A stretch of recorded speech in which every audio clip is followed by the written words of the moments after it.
अस्सलाम वालेकुम व्यूअर्स, ये मेरे गांव का मंज़र है। लोग जा रहे हैं, आ रहे हैं, काम चल रहा है।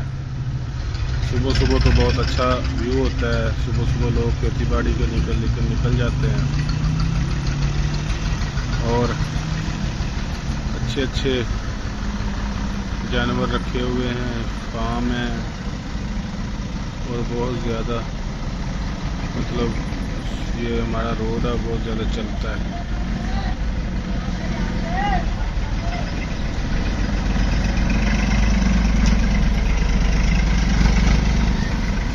ट्रैक्टर जा रहे हैं, मोटरसाइकिल जा रहे हैं।